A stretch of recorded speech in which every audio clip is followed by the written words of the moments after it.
diamond painting addicts, and welcome back to Diamond Painting Anonymous.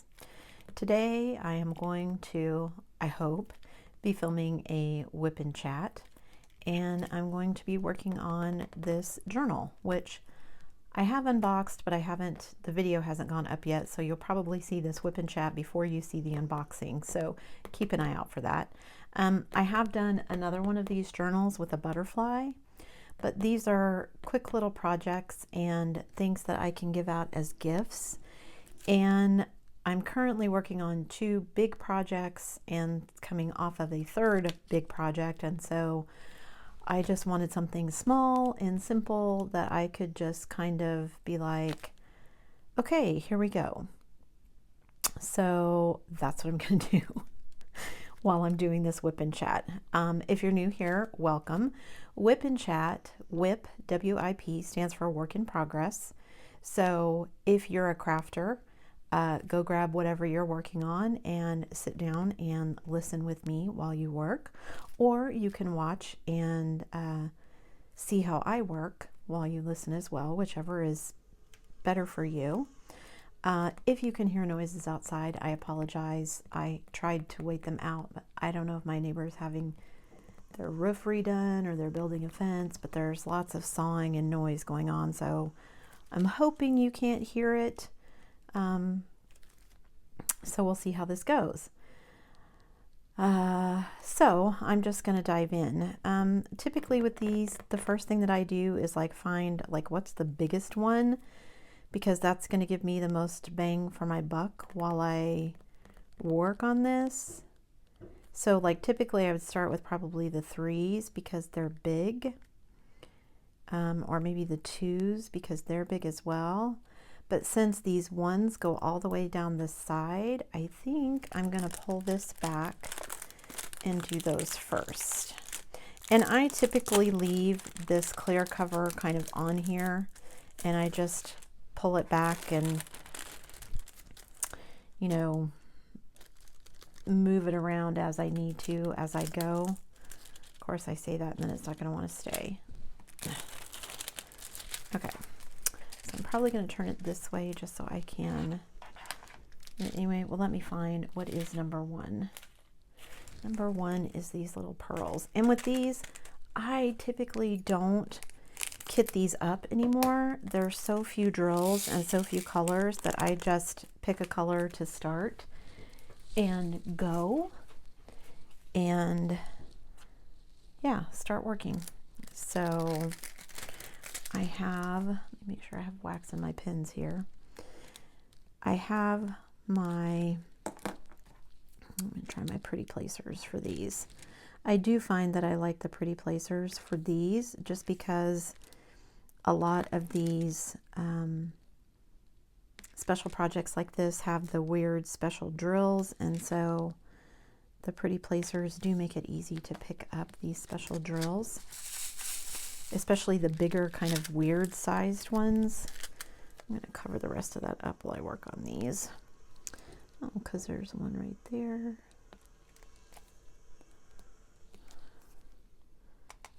The bad thing for me with these pretty placers is that I have to kind of press them down again. I apparently am a very heavy placer, and I've got a whole bunch of ones there and a whole bunch of ones there. So let me just finish this little section down this thing. I like these journals just because, like I said, they're quick little projects, but also because hopefully at the end of the day I can give them as gifts. I've got my butterfly one that I've done, and now I'm doing this one. And then I'm hoping over the next couple of months to finish a couple more so that I can maybe give them as gifts to some people. These would make great diamond painting journals or diamond painting logbooks. I keep my logbook differently. And I know some people don't keep logbooks at all. Some people just use apps. In fact, I have the Gems Flow app on my phone, which I use in addition to my spreadsheet that I keep. But probably my spreadsheet is more accurate than my Gems Flow. I do use the Gems Flow to keep track of the amount of hours but I do also write that down in my logbook each day that I work. So like right now, in addition to starting my timer so that I know when my time is up for the WIP and chat, I also set a, that one has a little bobble on it, and I'll save that one for something else. I start my stopwatch so that I can time how long I'm working on a project, and then I will put that in my logbook. So probably some people would say that I duplicate myself, that I don't really need to do that. In the Gems Flow app, you can, you know, track your hours, but I don't think you can track it in real time. Like, you just have to keep track, watch the clock, or stop and start. But I'm not always really good about that. So even my own tracking method, sometimes I forget to turn it on, or sometimes I will have turned it off and I go do something and then I forget to turn it back on when I sit down again. So it's kind of, it's not as accurate as I would like it to be, but that's okay. It at least gives me a ballpark so that I can see, you know, how long it took me to finish something. Because there's some satisfaction in looking back and thinking, okay, I finished this project. Of course, there's satisfaction just in finishing the project, but there's also some satisfaction in looking back and going, ooh, that project took me, you know, 80 hours, or that project took me 180 hours in the case of some of the ones that I've worked. My Diana one is going to take me considerably longer than that. If you'd like to see my progress on my Diana, you can check me out on Instagram at diamondpaintinganonymous. I tend to post pictures there a lot that I don't post anywhere else, just because it's easy and it's on my phone, and yeah, it's just quicker access. I don't really like Facebook, so I'm not really on Facebook a lot. As you'll see if you've ever checked out my Facebook. I just am not on there a lot, so Instagram is kind of, yeah, if you want to see what I'm up to. Because that's the weird thing about YouTube. Just like this, where I'm working on this when I haven't even really unboxed it yet on YouTube. I mean, I have unboxed it, obviously, but the way that I film things, I try to put a variety of things each week. I don't want to just have unboxings on my channel, because I know not everybody likes unboxings. So I try to have unboxings, I try to do kit ups, I try to do kit downs, I try to do these WIP and chats, you know, finish reviews. Are there any other kind? I think that's it, isn't it? You unbox it, you kit it up, you work on it, you kit it down, and you give people your final thoughts. That's kind of all there is, isn't it? So, but I know I try to give a variety of things each week. I may not have them all on the same day every week. Like, I know there are some YouTubers who, you know, Fridays is their unboxing, or Saturdays is always their WIP and chat, or Wednesdays is their WIP and chat, or whatever it is.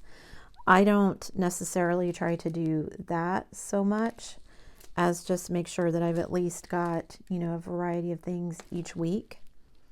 It's kind of funny, because when I started doing this YouTube channel, I thought, oh, I've got to buy all the things so I have enough things to unbox. And, you know, of course, here, however many months later, I've still got a pile of things sitting in my stash that I keep adding to. And I still don't have everything unboxed or whatever. I think that's my personality. Just checking here to see if I've got any more ones. Doesn't look like it, so I'm going to push this back down and hold those in place. And then I'm going to turn it around and work on it from this direction. I've seen people who have many projects on the go all at one time. I currently just have 2, and that makes me crazy. So I don't know that I'm ever going to be one of those people that has, like, you know, 14 projects on the go at once. And maybe that's because, you know, I don't know what people's lives are like. Maybe that's so they have enough time to have things finished or completed or whatever for their own, you know, YouTube channel, because we do all have lives outside of YouTube, obviously. So, you know, there's things going on in, you know, your life. That's the other thing with me. When I first started doing YouTube, I tried to have things done ahead of time. And then what I found was, like, when I was posting on Instagram and stuff, I was like weeks behind where I was in YouTube, which for some things is probably okay. And not that that's a bad thing, it's okay, but it was like, oh, then I always felt like I was behind, or it was just weird trying to do like whip and chats like this when I'm talking about things that you guys haven't seen yet, like this. So obviously it doesn't bother me that much anymore. But yeah, I was really trying to keep the continuity there. And sometimes it just, life doesn't work that way, unfortunately. So, and I could have chosen something else to work on for this whip and chat. I have my Diana out, and I've been working on her this week. So I could have done the whip and chat with her. But quite frankly, she's on my dining room table and moving things around, and my lighting is not always great when it's the dining room. And so I just felt like it was easier to come in here with this small project that I have had sitting on my desk for like 2 weeks now, wanting to get to it. So that's the other thing, you know. Gosh, some of the stuff in my stash I've had since, well, last year. December, well, Black Friday of 2020 was when I really kind of got serious about diamond painting. It's when I ordered my first diamond art clubs. And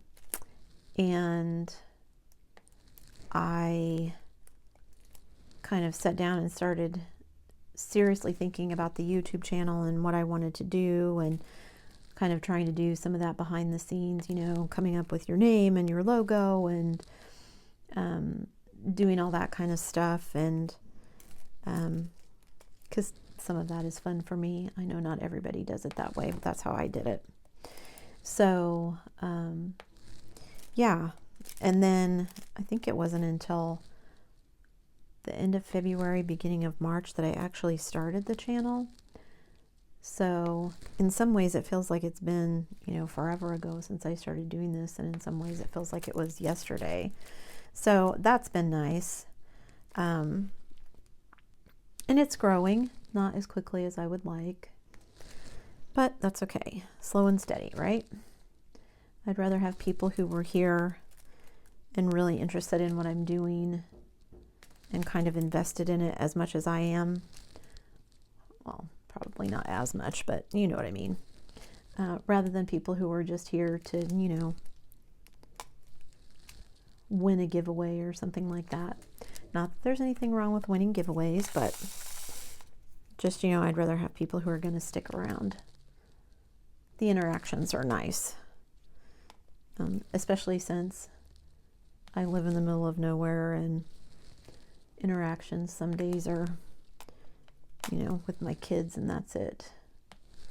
So my husband is currently working out of town at a job, and so I'm trying to see it as an opportunity to get more diamond painting done, because isn't that how it works when your husband's gone? Like, okay, not that they're in the way, but you know, they're out of the house, and you just don't have that other person that you have to work around. And so, you know, his schedule, of course, is tied to work, and mine isn't right now. And so this is a little more freeing. Plus, he's not here. He's the cook of the family, so the kids and I are kind of fending for ourselves as far as dinners and things go, which means I don't feel as guilty taking over the dining room table with Diana, because we're not really using it. So there is that. Whoops, that did not stick to my pretty placer good enough, did it?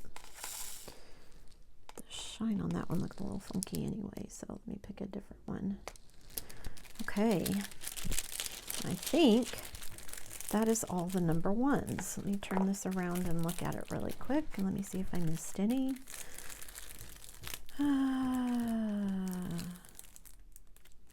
No.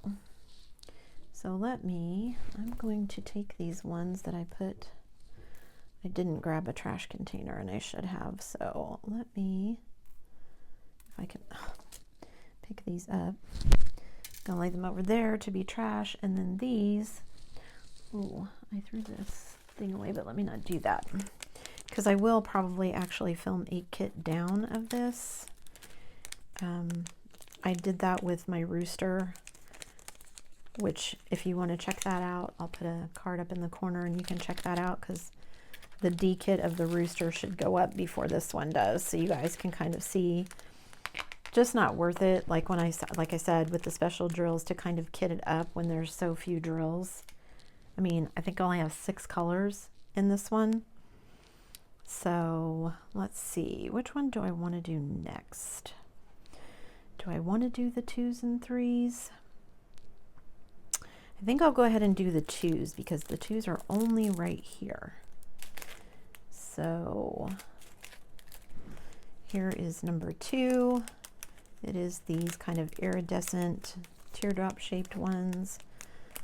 So I will pour these out. These are always fun to shake because they don't act like regular drills, and so trying to get them to line up sometimes is fun. And then trying to get them kind of angled the right way. I usually end up kind of twisting my tray like this so that I can get them aligned the right way, so that when I place them, they get placed the right direction. Let me move that down so you guys can see it. So I love these kind of mandala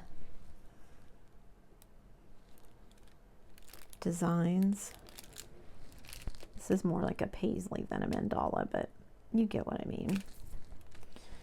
Trying to place everything so it's kind of oriented the right way. Rotating the tray so that I can get it placed on there. Excuse my hand tremors. Anytime I'm trying to do any kind of fine work like this, my hands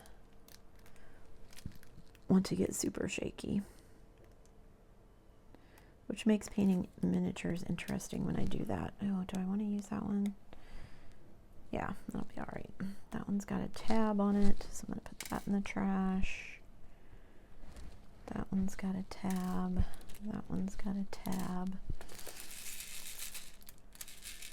Just kind of trying to pick through these here, because obviously I have more than enough for what I need. So that one just kind of fell into place. Did you see that? Okay.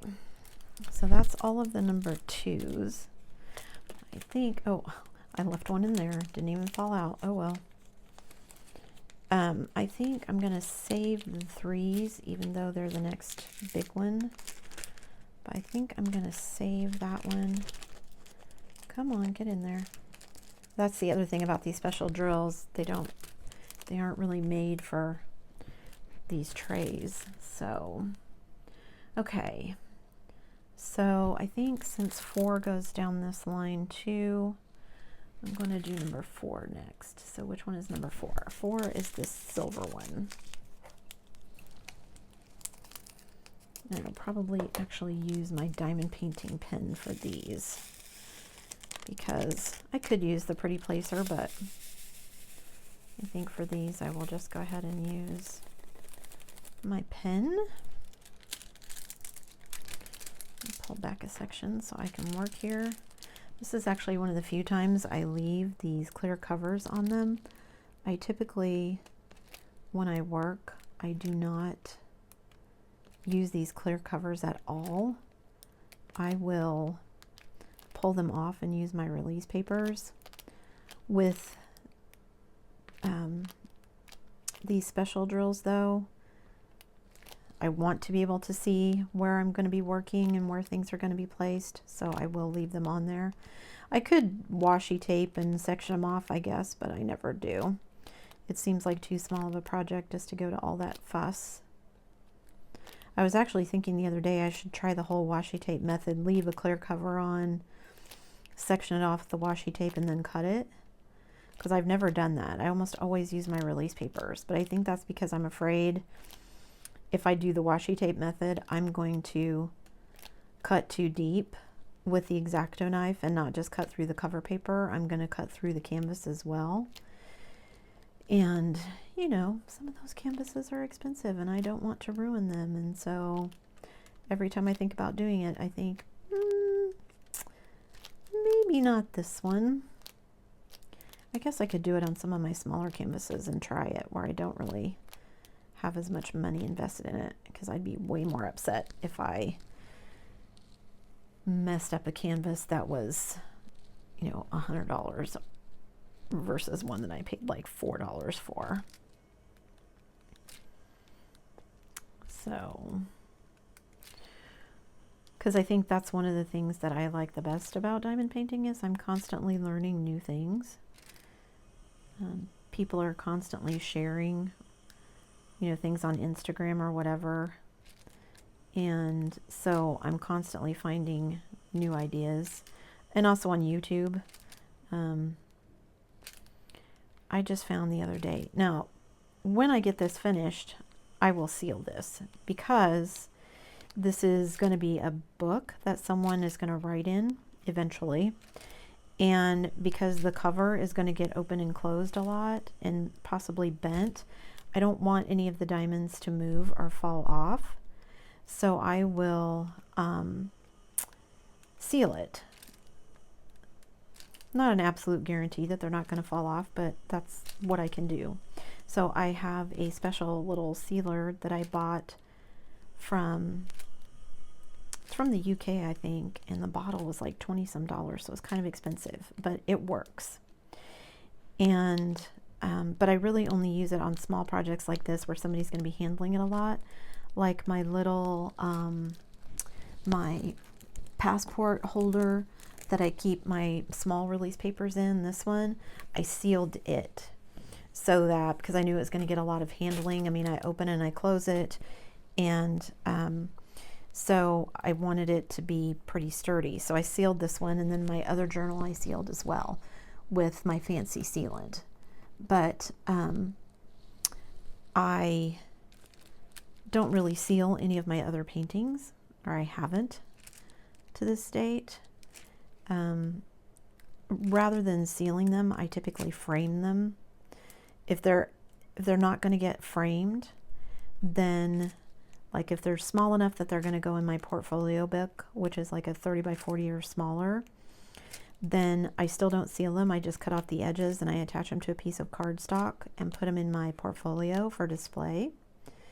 If they're bigger than that, I have a large portfolio downstairs where, like, my Grandiose Grease that I finished, my Good Witch that I finished, anything that's bigger than a 30 by 40. I've got a peacock and a mystery painting and a few things like that that are too big to fit in the little portfolio that I put in the big one downstairs. You know, it's like one of those big art portfolios. So I stick them in there. Someone told me I should sell them, but I don't want to seal them because then you can't roll them and shipping them would be horrendous. So I'm still debating that. But anyway, my point of all of this is that I came across a video, and, you know, sealing those big ones, I know people say you can use Mod Podge and it works fine. I haven't tried that yet, but I'm sure it probably does work fine. And Mod Podge is fairly inexpensive. But then I saw a video the other day, and honestly, I don't even remember where I saw it, but somebody was saying, you know, like when we tape off the edges of the canvases when we're doing big paintings, you know, you tape the edges off with washi tape, because even with poured glue, sometimes there's an edge that hangs over and you don't want to keep laying your arm in it or your sleeve or whatever. Or, you know, you just don't want it to get dirty and lint covered and whatnot. And so you cover it up with washi tape. Well, someone said, this video I found said that you can deactivate the adhesive, whatever is in the glue that makes it sticky, by putting baby powder or cornstarch over it. And so they just had like a little brush and they just brushed over the edges and deactivated the stickiness. Now, my initial thought when I saw that was, oh, I wonder if I could do that with Diana, because she is round. So of course there is space in between the diamonds where there is nothing because it's a round.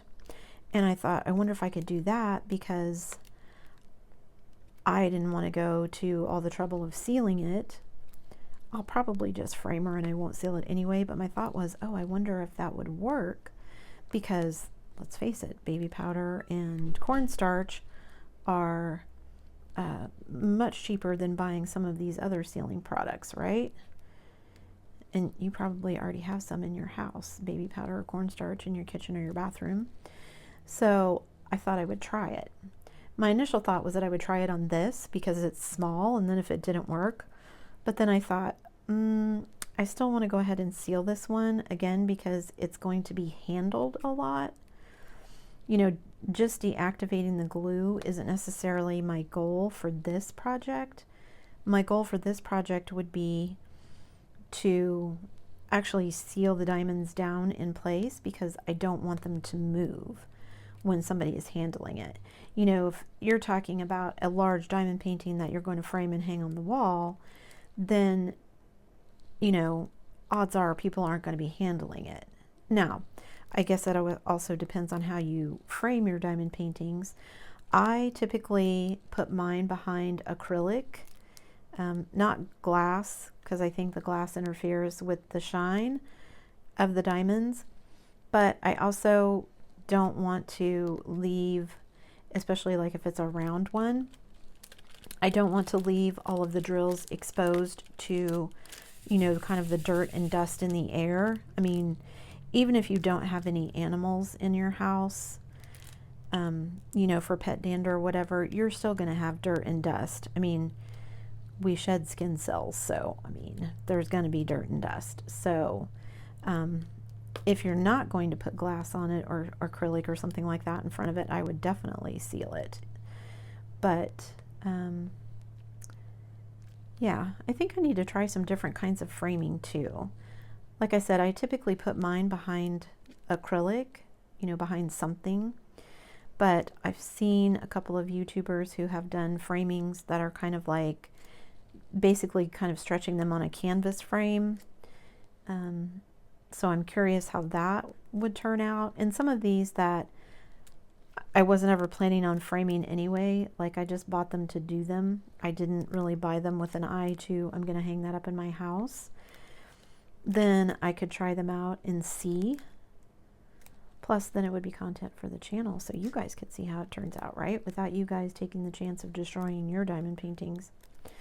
That was something I thought when I was watching, back when I first started diamond painting. It was a lady who had done Van Gogh's Starry Night.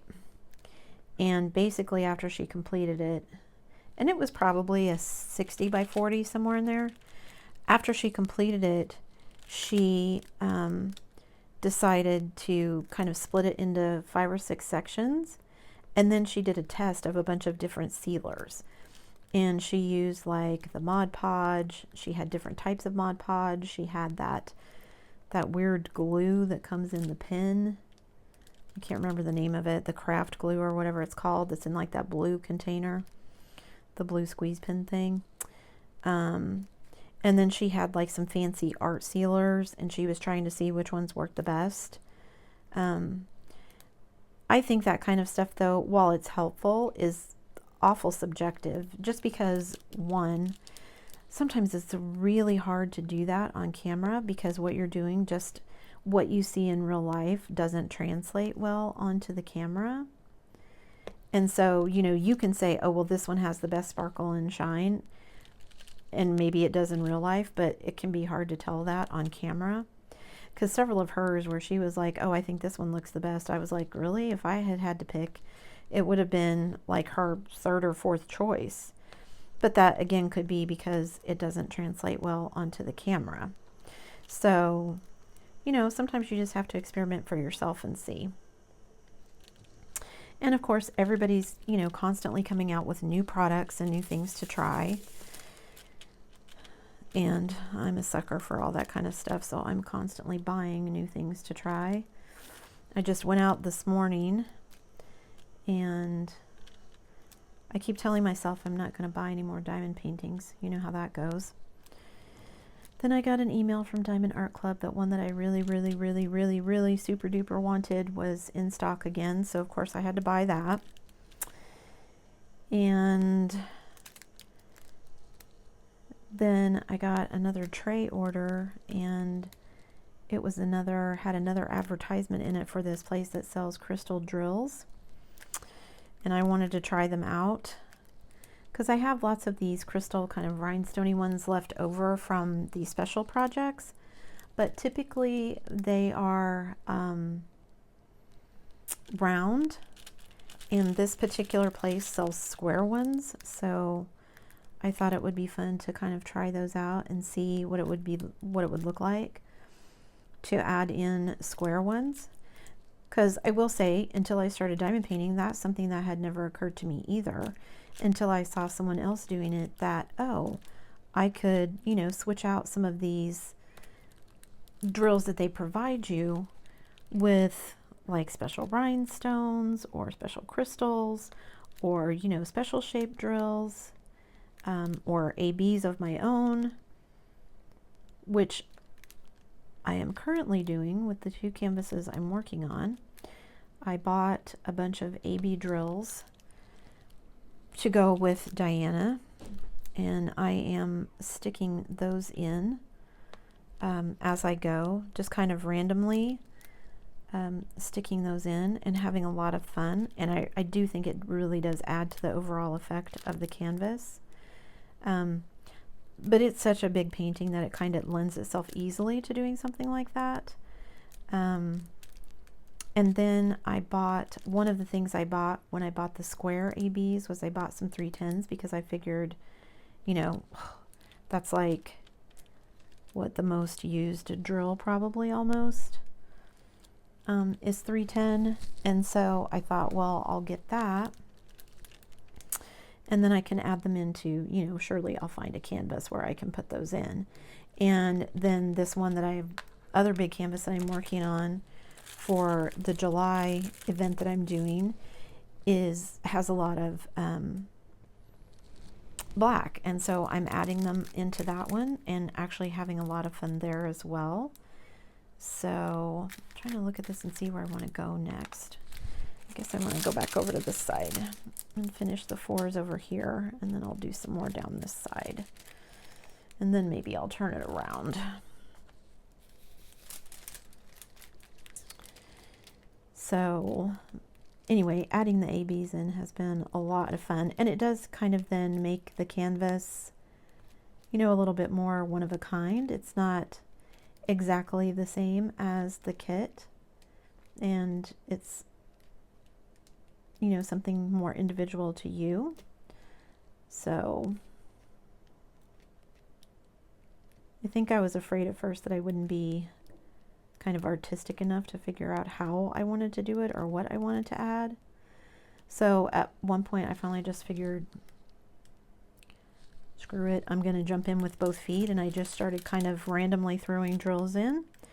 And yeah, I mean, I did it with Diana, and I figured, again, that's such a big painting, it's kind of hard to screw it up.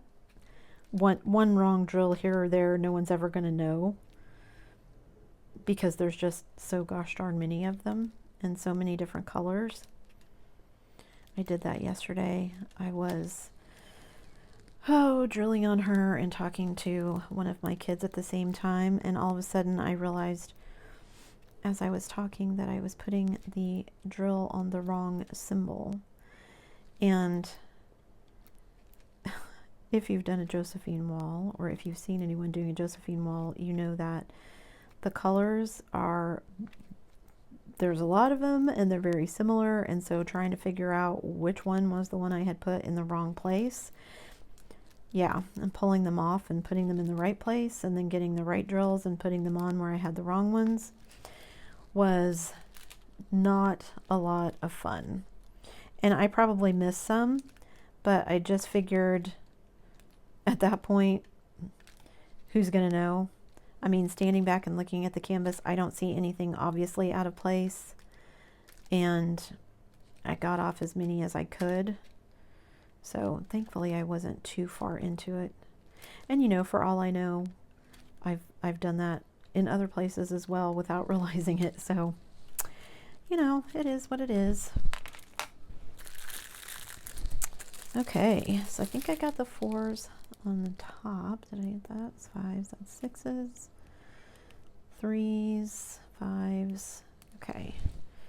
Yeah, so I'm going to turn this around and then pull this back, and then I can kind of start from the middle here and work my way down. So let's see some of these on the points of these little things that I'm probably going to miss if I don't do them while I'm thinking about them.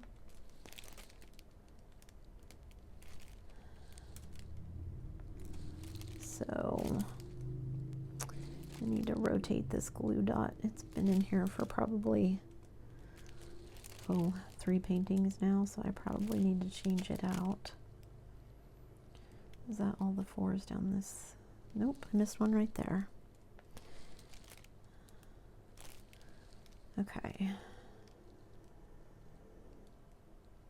Oh, and there's one right there. That's why I go back over it. I mean, I'm sure once I started doing the other ones, I would be like, oh, there's a 4 that I missed, etc., but okay, let me switch back to my other pen. That's the other thing for me. I find if I switch out my pens, my hand fatigue is less. So I try to use 3 or 4 pens on a painting, so that I have kind of a variety to switch out of, in and out of. So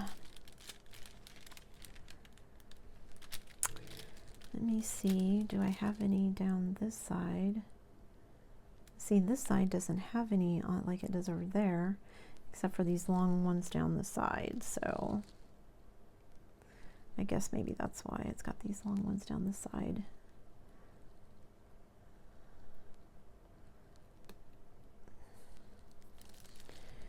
Add some more glue to my pen, or some wax.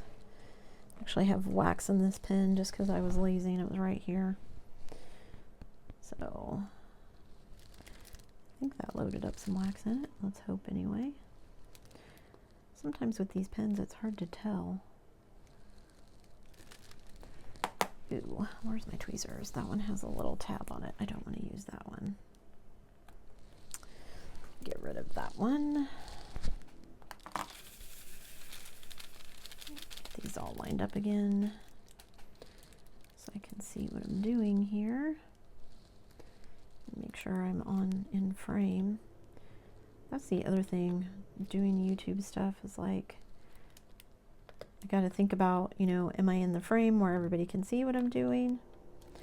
Okay, and apparently I did not get any wax in that pen because it's still not picking up, so hang on one second. Okay, I think that time it worked. Because that is one thing that drives me crazy, is having to fight with my pen. Like, I want to diamond paint. I don't want to spend time fussing with a pen and wax and all that. Which is why I normally use glue dots. I just haven't gotten around to putting a glue dot in this one yet. That is the nice thing about glue dots, is that I can put one in and it will last for quite a while before I have to worry about refilling it. It does take a little bit of fussing to get it in there, but I just like it better. Plus I get that satisfying pop when I'm placing drills, which you don't always get with wax. This canvas, if you'll notice, has not been super sticky either. I mean, when I put my finger on it, it's sticky, but it's not giving me that same snap that I get with a regular canvas. So I ordered my shimmering drills, my crystal drills, and I've ordered square ABs and round ABs. My next project is to order ABs for my, or not ABs, order drills for my Heaven and Earth canvases, which I have yet to unbox. They are currently laying in the floor with the rest of my stash. The canvases were not that expensive. I bought 3 of the Crown Jewel Heaven and Earth canvases. So I think like 2 of them were $36 each and one was like $21 or something. So the canvases are not that expensive. However, getting quotes for all the drills, it's over $100 per canvas for the drills. So I don't think I saved myself any money doing it that way. However, part of the reason that it's more expensive is because it's going to have more colors and also more drills than a typical canvas would. Like one of the canvases I bought, I could have gotten as a kit from, I think Craftably or Crafties, one of those. I think Craftably. And it would have only been $44, but the size would have been smaller and it would have only had about 60 colors, between 40 and 60 colors, and I'm going to get way more than that doing the Heaven and Earth ones. And it's what has not been as intimidating as I thought. I mean, basically, I sent the link, here's what I bought, to them and said, okay, what drills do I need? Send me a quote. And they sent me a quote for each one. And I also bought 2 charts from Heaven and Earth Designs. And then I was trying to figure out how to buy the blank canvases because I was like, how do I know what size I need and all of that? But then I found out that one of the places that they recommend, Smith drills, Cooper drills, Smith diamonds, gosh, I can't remember. Anyway, it's recommended on the Heaven and Earth Design website. I went to them thinking, you know, it would be the same thing as the other place they recommended. They would just tell me how many drills I needed. No, if you tell them what chart you ordered, they will actually tell you what size canvas you need, how many drills you need, and the colors, and they will package it all up for you and send it to you. Now, of course, this is all custom, so there's no refunds. You have to sign up for that going in. And of course, I don't know what the prices are yet because I haven't actually asked them for an estimate, but I may do that for one of my charts that I'm going to do. So yeah, I have some big projects planned. I probably need to sit down and kind of figure out, okay, when am I going to do this and where is this going to fall? So I like have kind of a timeline for some of these, instead of just constantly flying by the seat of my pants, which is what I've been doing up to this point. Because, yeah. And I just have a lot of things I want to do. I've got a lot of things already purchased that I want to do and share with you guys. And of course, I have a whole lot more kind of floating around up in my brain that I haven't got to yet, mostly because of finances. I just have got to the point where I'm like, okay, I have enough of a stash built up and I have enough of a backlog that until I work through some of this, I need to refrain from purchasing a whole lot more. But that's never how it works, is it? Because in fact, I was just thinking I was going to sit down today and go to some of the more budget-friendly places. I mean, I love Diamond Art Club, don't get me wrong. But, you know, I could spend $84 at Diamond Art Club and get 1 kit, or I could spend $84 at a couple of kind of budget places and get like 20 kits. So, and you know, a lot of people like working on the smaller projects, stuff like this, or, you know, smaller paintings, like my little hummingbird, and I'll try to remember to stick a card up there. My little hummingbird painting was only 20 by 20. So it wasn't a big canvas at all, but I actually really enjoyed working on it. The drills were really nice. It turned out really well, even though it was so small. And you know, it only took me a couple of days to complete it, and you get that, I completed something feeling, you know, because I do like doing the big canvases, but I don't know, sometimes I just feel like, ugh, I need that win of finishing something, you know, that satisfaction of, okay, that one is done and I can check it off. Probably my type A personality and my need to make lists and check off things and all that kind of stuff. I'm sure that has something to do with it, but that's neither here nor there, right? Okay, let's see.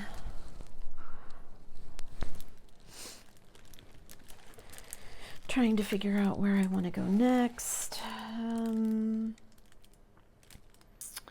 I've done all of those. Let's see. Oh, let me complete this little spiral over here so I can kind of cover this up, and then I can move everything down a little bit.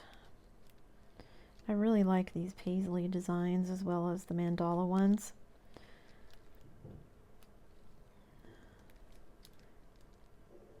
And I was tempted to keep one of these and use it myself as a diamond painting logbook, but I didn't. I'm using my disc binder system for that, and I actually really like it because then I can just add pages as I go.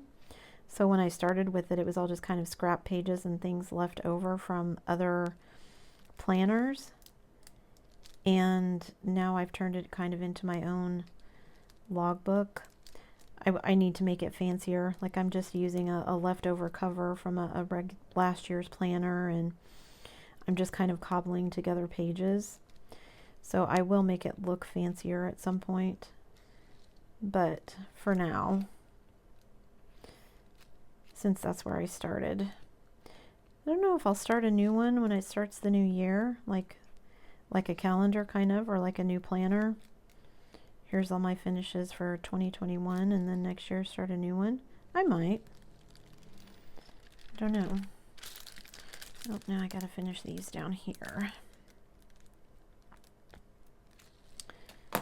Switch out my pens again. My hand's getting tired. Guess I could finish this one over here too. These are kind of nice though. I am kind of a heavy placer, which is why I use the pens and not the pretty placers for these small ones, because I just tend to be a heavy placer. I have used my pretty placers some with my Diana for doing the ABs, but yeah, I still tend to use pens for most things. Plus I have my fancy French pens that I'm in love with that I've been using for that. And I've been collecting steel diamond painting tips. Hopefully that's a video I'll get to here shortly too, is kind of doing a comparison of all the different tips that I have, whether it's these barrels. I've gotten barrels from Australia. I've also gotten them from Amazon. I've gotten multi-placers from Amazon. I've gotten multi-placers from a couple of different places on Etsy. So I kind of want to do a review and be like, okay, here's the pluses and minuses of them, because they're all good. I like all of them, but there are some things to like know about them before you buy them, because everybody has kind of their own way of diamond painting.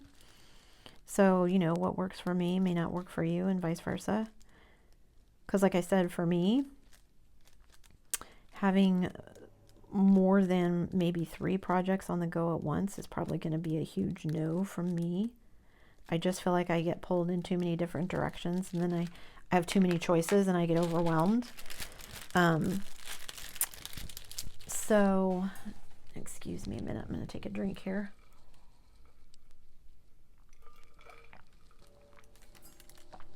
Oh, goodness. Having that many on the go at once would make me kind of crazy, I think. So, yeah, I would get overwhelmed by choices. But that's me. You know, I'm sure there are some people who are like, they need that amount of choice. So that's why they have so many on the go, because they need to be able to pick and choose what they want to work on. I'm one of those people that, like, once I start this, I'm going to want to work on it until it's done. Now, this isn't a big project, so that's okay. But like my Diana, I knew when I started that one there was going to be no way that I could just kind of sit down and work on her until she was done. Just wasn't going to happen just because she's so big.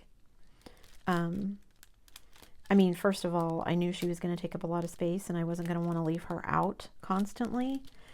And she's even too big to fit on my drafting table. I don't like having them hang over on me. That bothers me. So I don't really work on her on my drafting table. So having to move things around kind of gets annoying, but so I knew going into it with her that she was going to be a, you know, months long project, that it wasn't going to be, I'm going to get this out and I'm going to bang it out, I'm going to get done. I think I would have made myself crazy if I'd tried that with the amount of confetti, because it is very confetti heavy. I will say now that I'm probably a sixth to a fifth done with it, maybe,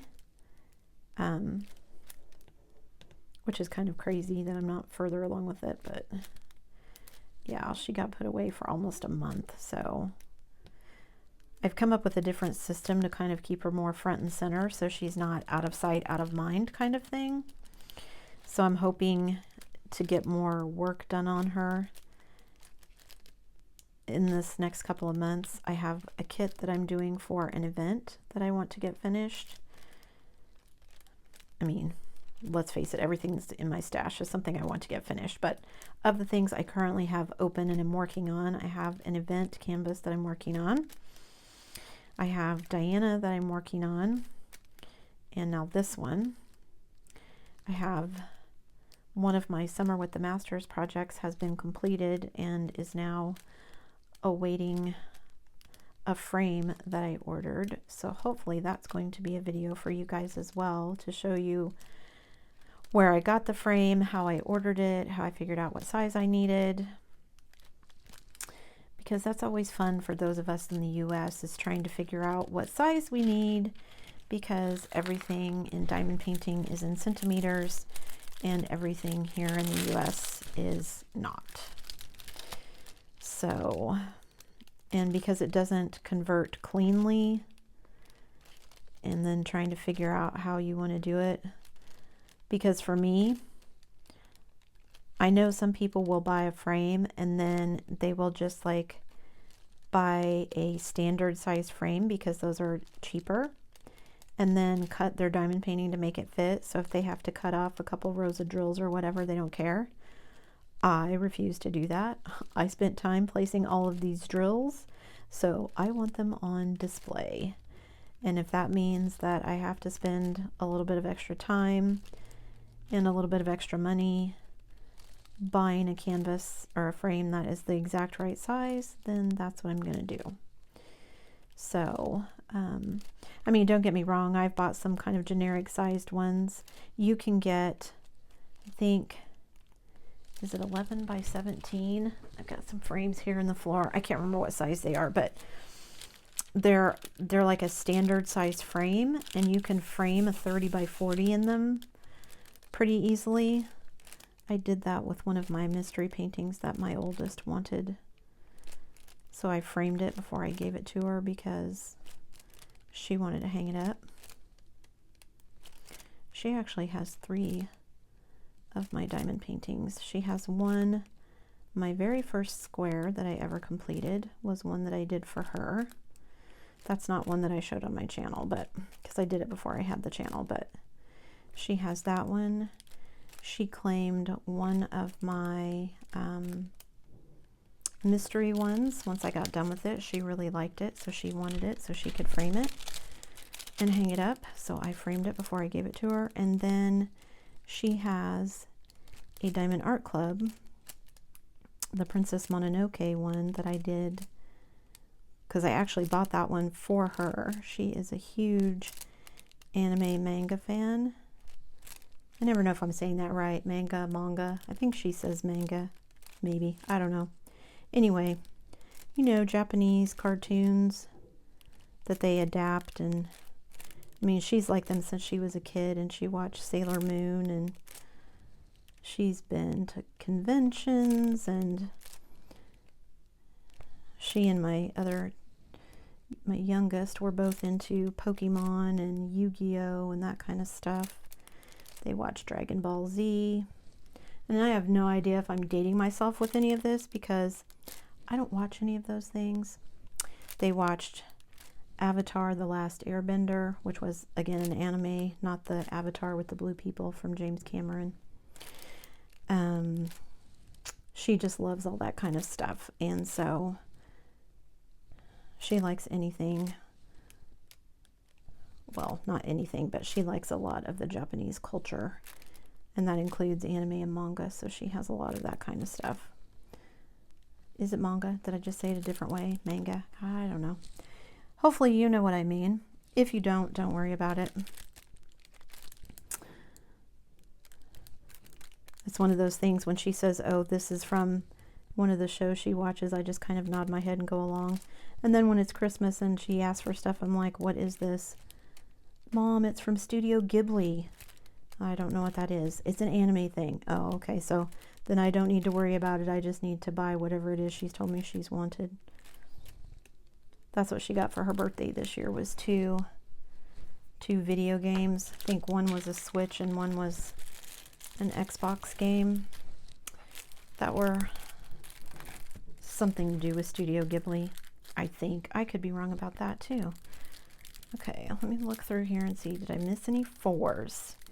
You guys help me look. Like I would hear you if you yelled at me, but I don't think I missed any. I think I got all the 4s. So now all I have left is these big 3s, which are these pretty ones right here. And then I have pink, this light pink, which is number 6.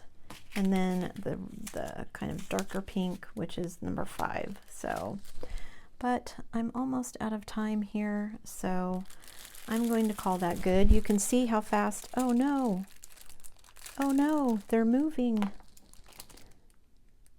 Let me slide these over. That would be bad. Did I move them when I had my hand laid on them? Is that what happened? Let me move these back into place. Okay, so I'm definitely going to need to seal these so they don't move everywhere. And I definitely need to be more careful about where I lay my hands, clearly, while I'm working on them. I'll have to get my straightener out and kind of straighten those up because I move them around. That's kind of obnoxious, but that's what I get for not paying attention. At least I saw it before too long, right? Okay. So I think when I do the rest of it, I'll go this way and work across. Hopefully I won't mess up to the rest of these too bad. So anyway, so there's my WIP and chat. I hope you enjoyed watching me work on this cute little kind of rhinestone crystal journal. And I will catch you guys next time. If you didn't have anything to work on this time, don't worry about it. Hopefully you'll have something next time and we can sit and work together. Trying to get all these back in here and they're not cooperating. So I will just say thanks for watching, guys. If you enjoyed this video, don't forget to do all the things on your way out. Give it a thumbs up, hit that subscribe button if you haven't already, and hit that bell notification icon so that you can be informed of future uploads. And as always, thanks for watching.